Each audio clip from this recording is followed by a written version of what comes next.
Un tel qu'un ristretto pour commencer une excellente vidéo. Et aujourd'hui, vous l'avez vu, j'ai même pas fait le clap de début. On va le faire ensemble. Aujourd'hui, vous l'avez vu, mes amis, dans le titre de cette vidéo, comment se faire des amis. Ce livre, vous le connaissez? Ben oui, vous le connaissez, il n'y a pas ces trucs-là chez vous.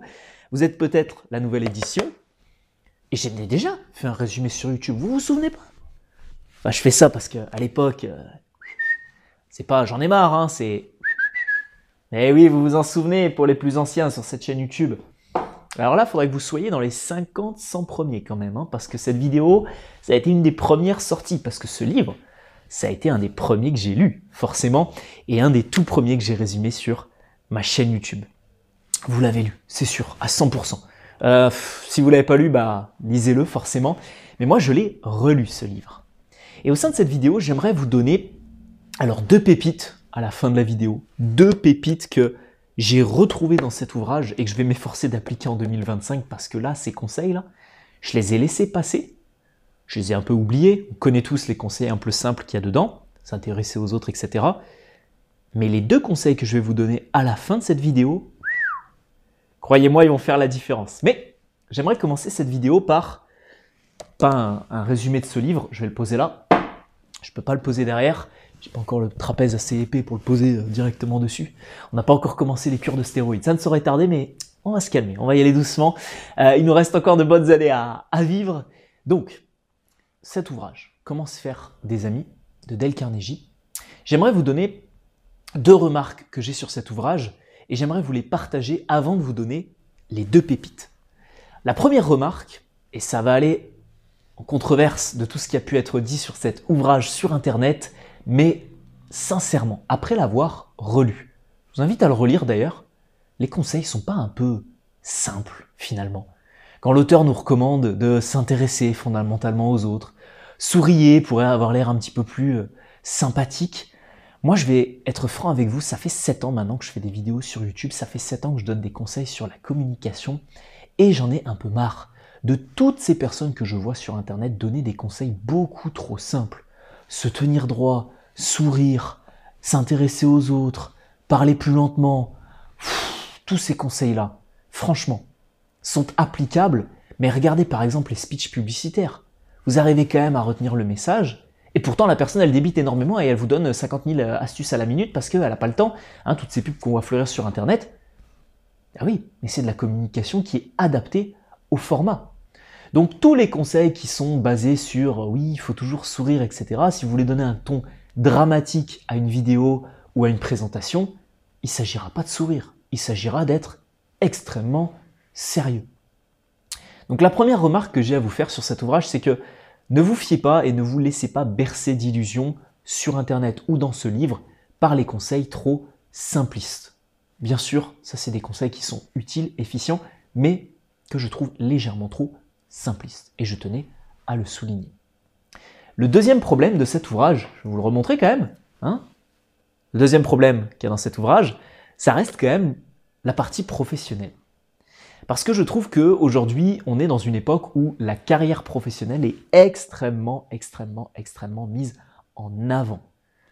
Forcément, dans un contexte de mondialisation, dans un contexte d'hyperconsommation, dans un contexte d'hypercapitalisme, hein, c'est un terme que j'invente, l'hypercapitalisme, voilà. Mais dans un contexte forcément de capitalisme, le travail, c'est ce qui est mis le plus en avant. Aujourd'hui, combien de personnes je vois faire un énorme focus sur leur carrière professionnelle au détriment de tout le reste. Les relations d'amitié, bon, on n'a pas besoin des amis, j'ai besoin juste d'énormément d'argent. Les relations familiales, non, j'en ai pas besoin, j'ai juste besoin d'un paquet d'argent. Les relations de couple, oh non, mais ça m'intéresse pas, moi j'ai besoin d'être à fond sur la carrière, là, mon avenir et ma carrière. Alors, c'est super important. La vie professionnelle, c'est pas un entrepreneur qui va vous dire le contraire, c'est pas quelqu'un qui bosse 50-60 heures semaine qui va vous dire que la carrière professionnelle n'est pas importante. Par contre, je trouve que cet ouvrage est beaucoup trop axé sur l'utilisation de la communication dans la vie et dans la carrière professionnelle, pour du networking, pour des prises de parole, pour des présentations. Alors que je trouve que ce qu'il y a de plus riche, on va laisser passer les pompiers rapidement, c'est la police. Ah, c'est les cow-boys de la police de Nice. Et ils sont plusieurs, donc on va les laisser passer.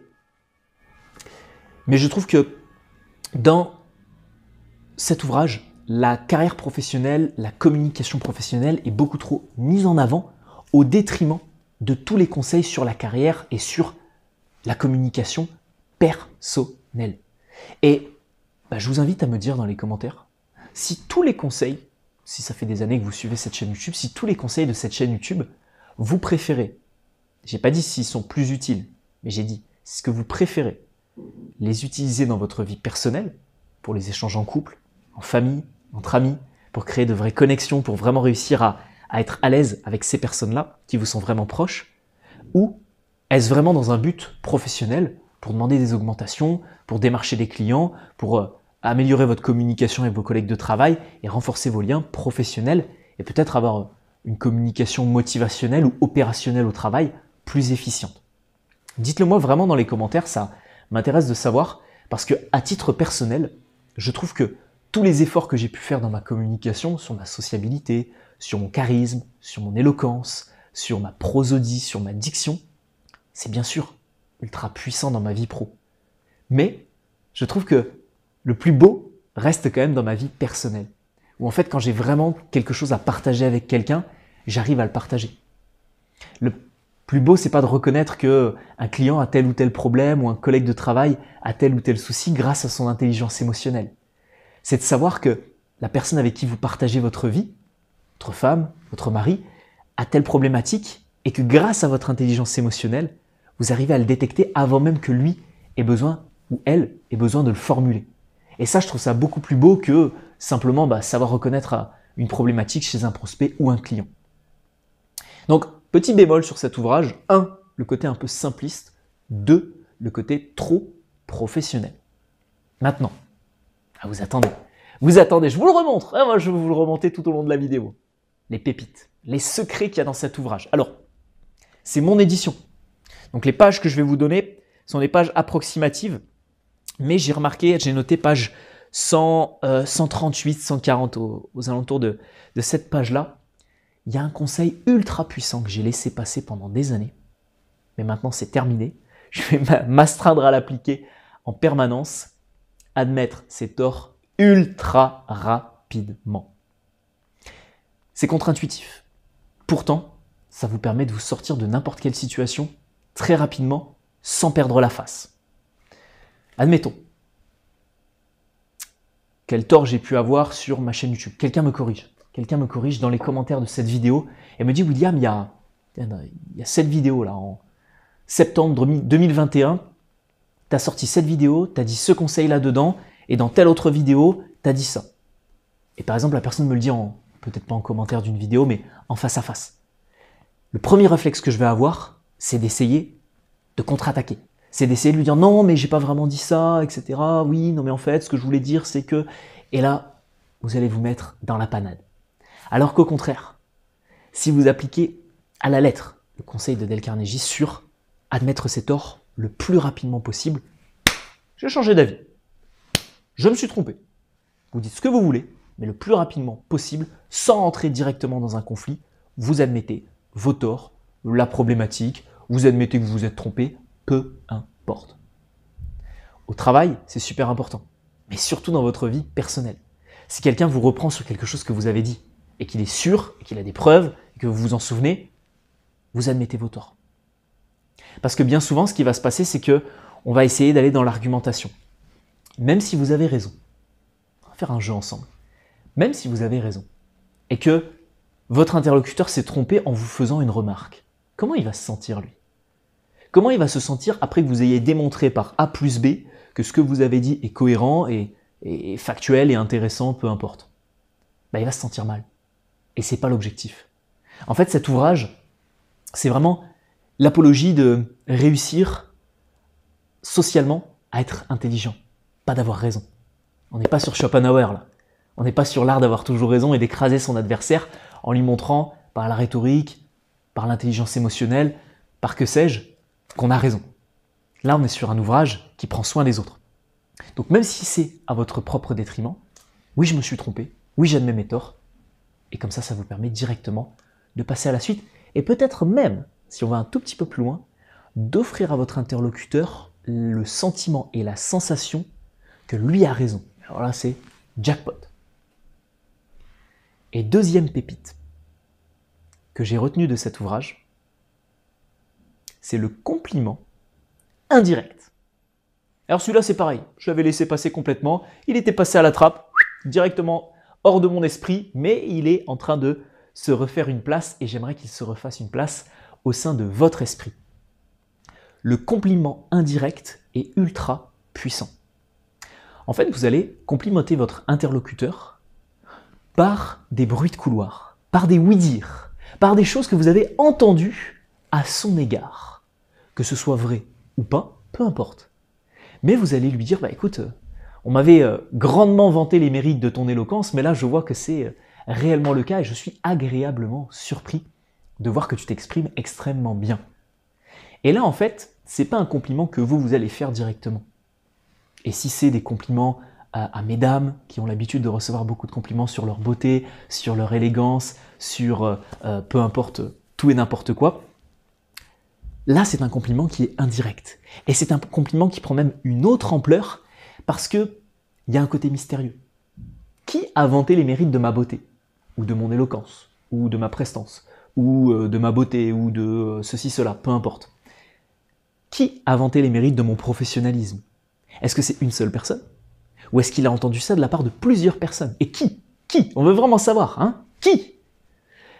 Donc, par le biais du compliment indirect, vous allez vraiment asseoir un compliment que votre interlocuteur n'est pas prêt d'oublier.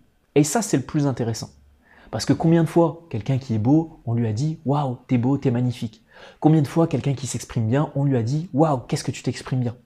Combien de fois, quelqu'un qui est professionnel, rigoureux dans son travail, on lui a dit « Waouh, tu es rigoureux dans ton boulot ». Des tonnes et des tonnes de fois, forcément.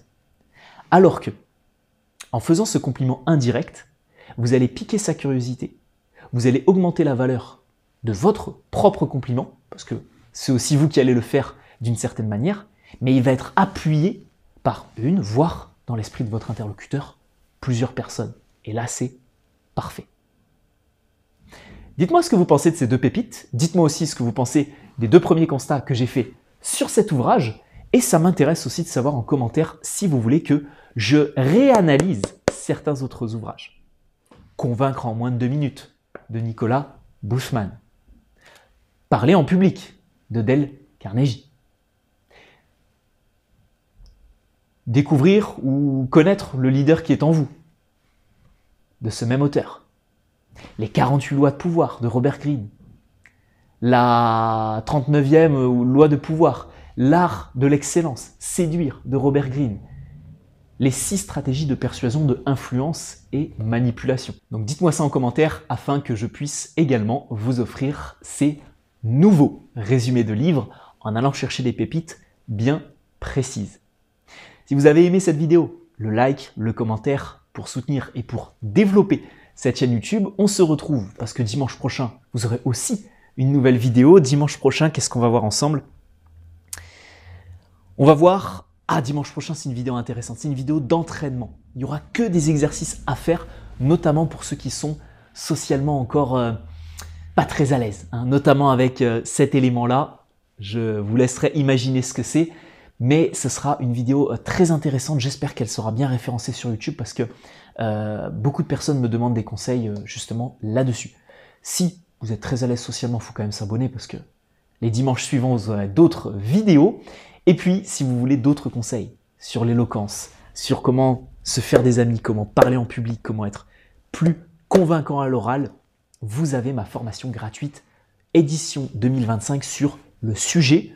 Et même si vous voyez cette vidéo en 2026, 2027, 2032, peu importe, elle sera toujours mise à jour tous les ans et elle se retrouve juste ici. Vous avez juste à cliquer sur le lien ou dans le premier lien dans la description de cette vidéo et vous verrez justement l'accès à une vidéo privée de formation qui vous explique en 5 étapes comment devenir une femme ou un homme plus éloquent. Vous aurez aussi gratuitement accès à un bilan diagnostic avec moi ou un membre de mon équipe, donc profitez-en vu que c'est offert de bon cœur. On se retrouve dimanche prochain ou dans un bilan cette semaine et je vous dis merci pour votre attention et à dimanche prochain.